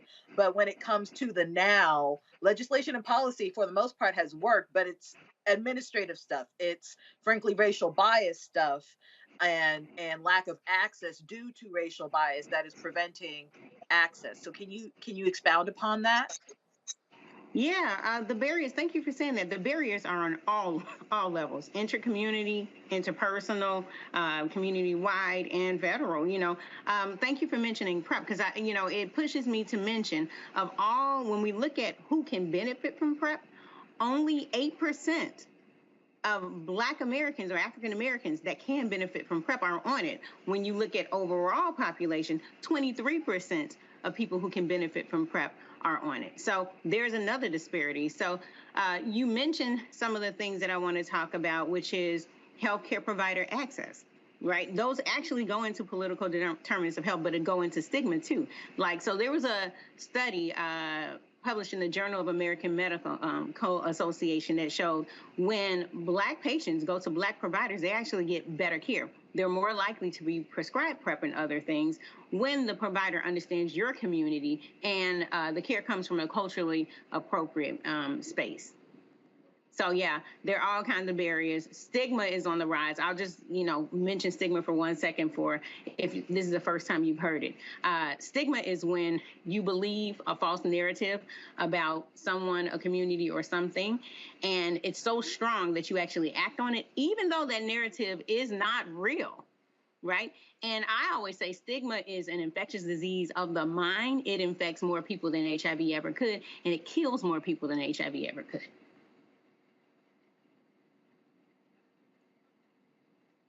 Michael. All right, Dr. Green. Kelly kind of gave a segue to my question. When I see commercials on TV for PrEP, and sometimes in the commercial, they may have African American men who may be portrayed as being bisexual or part of the LGBT community. In trying to protect the entirety, the whole of the African American community from HIV, how does that perceived stigma that you talked about, maybe it being associated with gay Black men or something like this, how does that cause a barrier in trying to protect the entirety of the African American community from HIV? Thank you for saying that. Y'all are getting into it tonight. The barriers are in the box, right? And so HIV stands for human immunodeficiency virus. It's a virus that attacks the immune system of humans. HIV is not looking for a sexual orientation. We're looking for a sexual orientation. HIV is not looking for a lived experience. That's us. We built these boxes that have now closed us in. In fact, most African American women that get HIV get it from their heterosexual partners. So now, because the healthcare industry has put HIV in a box, people feel like they have to fit in the box, the imaginary box that we created, before they get screened. And the national screening guideline is we start screening at 13. So, I posted something earlier on my IG. Blow up the box, y'all. Blow the box up, because the box is not helping us at all. If you have an immune system, you should get screened. Just like if you have breasts, you get screened. If you have a cervix, you get screened. If you have a prostate, you get screened. You have an immune system, get screened for HIV. Know your status and protect our community. All right, thank you. All right, then, Doc, we certainly appreciate you joining us. Dr. Green, thank you so very much. And keep up the good work. Thank you for having me. Protect your tribe, y'all. Bye. All right, folks, when we come back, we're going to take a quick break and come back to what's happening with Jussie Smollett. Not good news in his case. That's next on Roland Martin Unfiltered on the Black Star Network. Hi, I'm Dr. Jackie Hood Martin, and I have a question for you. Ever feel as if your life is teetering and the weight and pressure of the world is consistently on your shoulders? Well, let me tell you, living a balanced life isn't easy. Join me each Tuesday on Black Star Network for A Balanced Life with Dr. Jackie. We'll laugh together, cry together, pull ourselves together, and cheer each other on. So join me for new shows each Tuesday on Black Star Network, A Balanced Life with Dr. Jackie.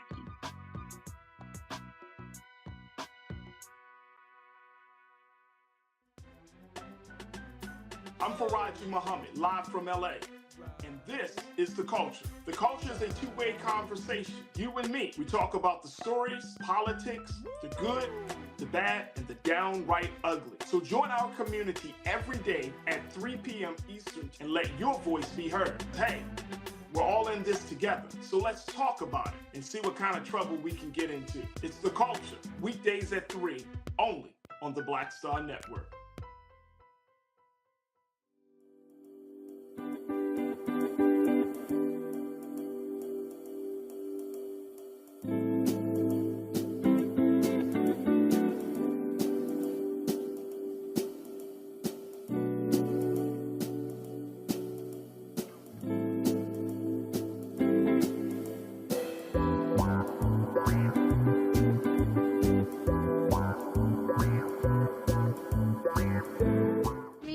Shepard with Sammy Roman. I'm Dr. Robin B., pharmacist and fitness coach, and you're watching Roland Martin Unfiltered.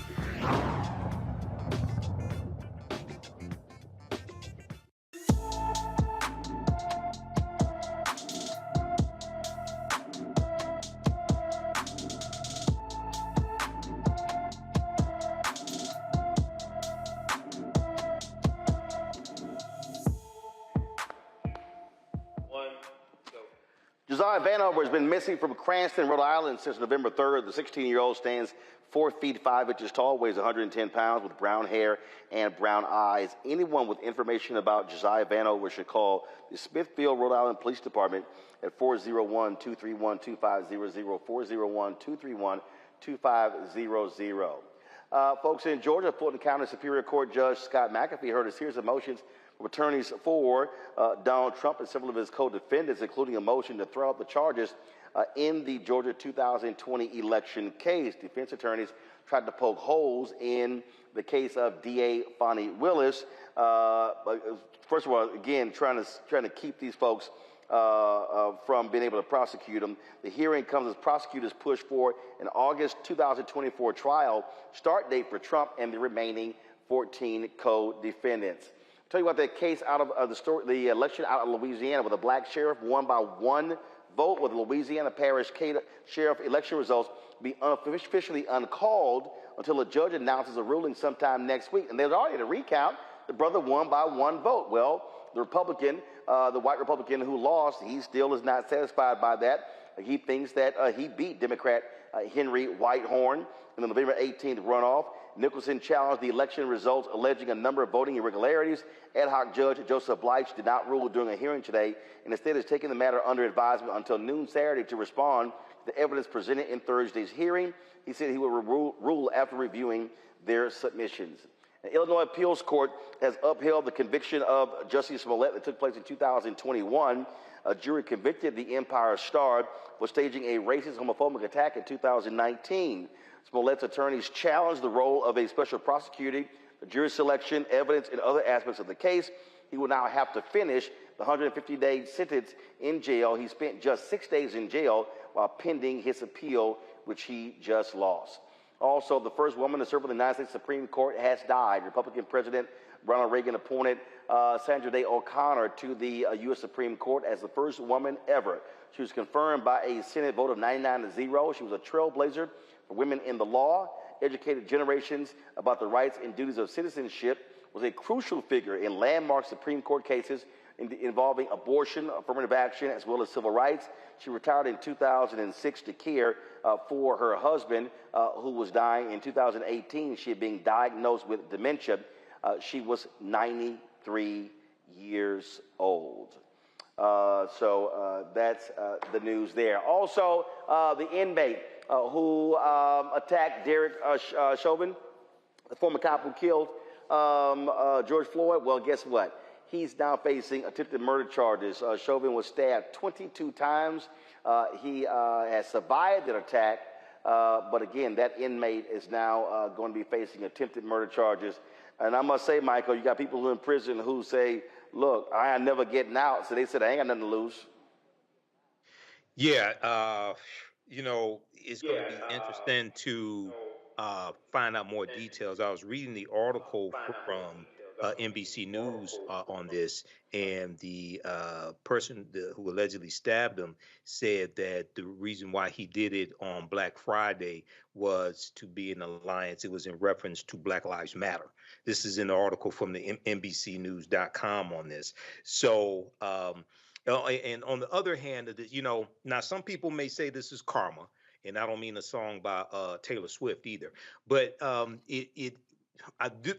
do also agree that when you are in the custody in prison or what have you, your safety is the responsibility of the prison guards, et cetera. So it's going to be interesting to see how this happened and how he was able to use this makeshift knife and stab Derek Chauvin 22 times, also in federal prison. Kelly, bottom line is Derek Chauvin, he better be looking over his back for the rest of his time in prison. I mean, God don't like ugly, and he ain't too fond of cute either, as evidenced by this incident. I think it's interesting because a couple weeks ago when I was on the show, we were saying how, cops kind of beg to go into federal prison because state is so much worse. Exhibit A. I don't know what else to say to that. Like, I'm sorry? No. Well, again, I mean, bottom line is, he gonna look. He in prison. He gonna have to deal with the realities of being in prison, and that's what happened when you do wrong. All right, folks, that is it for me. Before I go, I forgot yesterday. I was so busy doing this stuff on yesterday. Did not give a shout out to my mom for her. Oops, hold up. Let's see here. Did I get this right? Give me 1 second. I need to make sure I get this right. I forgot yesterday. We were so busy. With other news of the day that I did not give a shout out to my mom. She turned 76 years old on yesterday. Dad turned 76 in April, and so she was hanging out, having a good time. Recently saw her and her family, of course, for Thanksgiving, and so my mom, Imelda Martin, 76 years young on yesterday. Yeah, she's Sagittarius. But she birthed Scorpio, so that's the most important thing. So they all right, but we'll tolerate Sagittarius. All right, Mama, happy birthday. Y'all know she sent me a text last night. You ain't giving a birthday shout out. And I was like, the iPad died. So we got it straight today. All right, folks, that is it for me from St. Croix. I've got meetings this weekend. Looking forward to that. A lot of stuff going on. Can't wait to chat with folks here. We are, of course, steady, focused, building what we are building. Of course, 5 years of Roland Martin Unfiltered in September. Then, of course, 2 years, the Black Star Network. Lots of other stuff we got planned on going. So we appreciate all of you being on the ride with us. Please support us in what we do. First and foremost, download the Black Star Network app, Apple phone, Android phone, Apple TV, Android TV, Roku, Amazon Fire TV, Xbox One, Samsung Smart TV. That's first. You can also, of course, support us by joining our Bring the Funk fan club. Your dollars are critically important for us to do what we do. We're about $230,000 behind last year's goal. So send your check and money order. P.O. Box 57196, Washington, D.C., 20037-0196. Cash App, $, RM Unfiltered. PayPal, R Martin Unfiltered. Venmo is RM Unfiltered. Zelle, Roland at RolandSMartin.com. Roland at RolandMartinUnfiltered.com. Be sure to get a copy of my book, White Fear, How the Browning of America is Making White Folks Lose Their Minds, available at bookstores nationwide. You can also, of course, download the audio version on Audible. Yes, I did the reading. And don't forget, you can check out our 24-hour, 7-day-a-week streaming channel on 4 fast channels. You can check us out on Amazon News by going to Amazon Fire and going to Amazon News. You can tell Alexa to play news from the Black Star Network. Also, Plex TV, Amazon Freevee, and go to Amazon Prime Video. Click Live TV, and you will see us. You will see us right here on the grid on Amazon Prime Video. All right, folks, that is it. Again, I'll see y'all Monday. I'll be back in D.C. Do not forget, y'all know it's going to be an ice cold show. It's going to be an ice cold show on Monday. Where we will be, of course, celebrating Founders Day of Alpha Phi Alpha Fraternity Incorporated. So y'all know what's going to happen on Monday. There'll be a lot of black and gold And so look forward to that. And then I will be in LA on Wednesday for the world premiere of The Color Purple. That's right. Got a couple of invites, and so look forward to being out there with Oprah Winfrey and the cast of The Color Purple. Folks, y'all have a fabulous, fabulous weekend. I'll see you on Monday. Holla!